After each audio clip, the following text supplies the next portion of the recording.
ओडिशार समस्त 30टी जिला मध्यरु आपण जानते कि केउं जिला क्षुद्र जिला अटे। आयतन दृष्टि लिस्ट रे केउं सब जिला सामिल रही।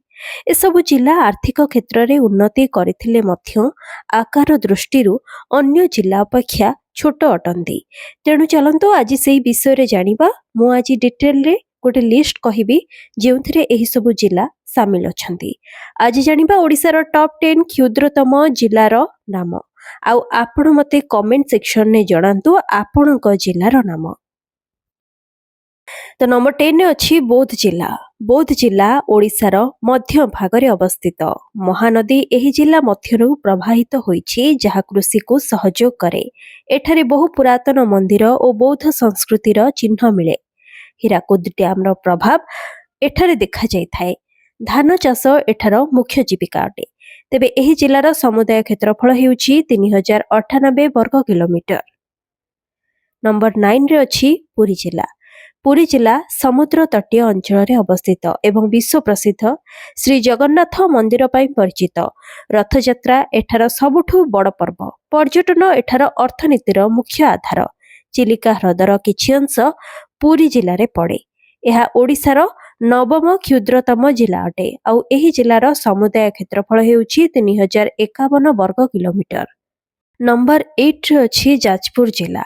यह ओडिशार अष्टम क्षुद्रतम जिला अटे। एही जिलार समुदाय क्षेत्रफल हेउछि 2888 वर्ग किलोमीटर। नंबर 7 रे अछि खोर्धा जिला। खोर्धा जिले रे ओडिशार राजधानी भुवनेश्वर अवस्थित। यह प्रशासन शिक्षा और आईटी क्षेत्र में अग्रणी स्थान अधिकार करिछि। धौली शांतिस्तूप हेउ किंबा लिंगराज मंदिर यह बाद मध्य जिले में रही अनेक आकर्षणीय केन्द्र।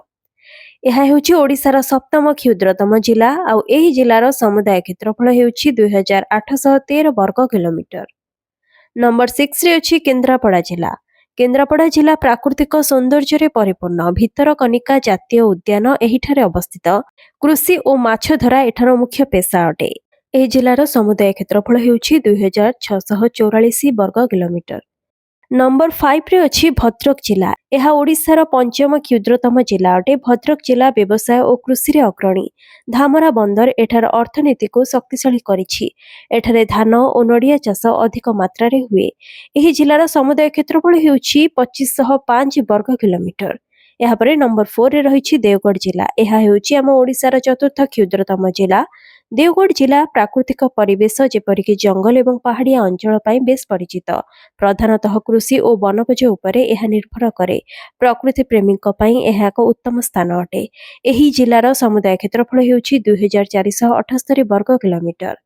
नंबर 3 रे रही सुवर्णपुर जिला। यह ओडिशार तृतीय क्षुद्रतम जिला अटे।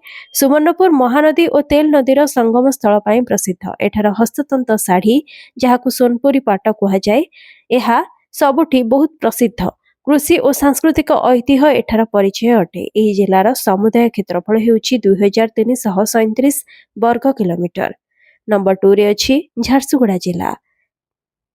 यह ओडिशार द्वितीय क्षुद्रतम जिला अटे। झारसुगुड़ा शिल्प नगरी भावे परिचित। एठारे आल्मुनियम और ताप विद्युत कारखाना अछि। विमान बंदर थिबारु यातायात रे सुविधा मध्य मिल पारुछि। तेबे एही जिलार समुदाय क्षेत्रफल हेउछि 2081 वर्ग किलोमीटर। शेषरे नंबर 1 पोजिशन में अछि जगतसिंहपुर जिला। यह आम ओडिशार सबुठारु क्षुद्रतम जिला अटे। एही जिला समुद्र तट निकट रे अवस्थित एवं प्रधानतः कृषि और माछ धरा उपरे निर्भरशील। पारादीप बंदर एठार अर्थनीतिर मुख्य केन्द्र अटे। बन्या और घूर्णी बात्या प्रभावित अंचल भावे यह परिचित। जगतसिंहपुर जिला ओडिशार एक समुद्र तटीय जिला अटे जहाँकि 1993 मसीह कटक जिलारू विभक्त होई गठित होइथिला। एही जिला बंगोपसागर कूଳରେ अवस्थित थिबारु एठार जलवायु आर्द्र और उष्ण प्रकृतिर अटे। तेबे एही जिलार समुदाय क्षेत्रफल हेउछि मात्र 1759 वर्ग किलोमीटर।